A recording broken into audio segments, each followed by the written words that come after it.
அன்பான மக்களே, நம்மளோட சுவாமிக்கிட்டேருந்து செம்ம நியூஸ் வந்திருக்குங்க. இப்போ காசா கிராண்ட்லேருந்து ஒரு சின்ன வீடியோ மாதிரி நமக்கு கொடுத்துருந்தார் இல்லையா, அதுலேருந்து ஃபுல் வீடியோ வந்து நமக்கு வந்திருக்கு.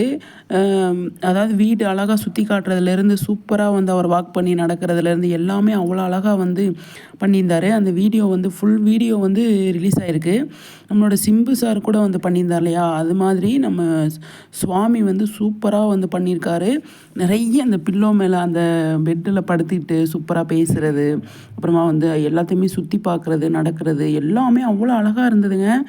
சூப்பராக வந்து நம்மளோட சுவாமி பண்ணியிருக்காரு. காசா கிராண்டோட ப்ரொமோஷன், அதாவது ப்ராப்பர்ட்டி ப்ரொமோஷனுக்காக வந்து பண்ணியிருக்காரு. பார்க்குறதுக்கு அவ்வளோ அழகாக இருக்குது. அந்த ரிக்காப்பேட்டில் நடந்து வர்றது எல்லாமே வந்து செம்ம. நம்ம தலைவன் எப்பவுமே கெத்து சூப்பர் அப்படிங்கிற மாதிரி அவ்வளோ அழகாக இருக்கார் சுவாமி. இந்த ப்ரொமோஷனும் அவ்வளோ ஒரு அழகாக வந்து பண்ணியிருந்தார் அப்படின்னு தான் சொன்னோம். அந்த அளவுக்கு நடக்கிறத பாருங்களேன், அவரோட ட்ரெஸ்ஸிங் சென்ஸை பாருங்களேன், அந்த அளவுக்கு சூப்பராக வந்து பண்ணியிருப்பாரு நம்மளோட சுவாமி. ஃபைனலி நம்ம சுவாமிக்கிட்டேருந்து சர்ப்ரைஸ் வந்துருச்சு அப்படிங்கிறது தான் சர்ப்ரைஸ் மேலே சர்ப்ரைஸ். அது அழகாக வந்து நடந்திருக்கு அப்படிங்கிறது தான் சொல்லணும். அந்த அளவுக்கு சூப்பராக வந்து பண்ணியிருக்காரு நம்மளோட சுவாமி. செம்மையாக இருக்குதுல.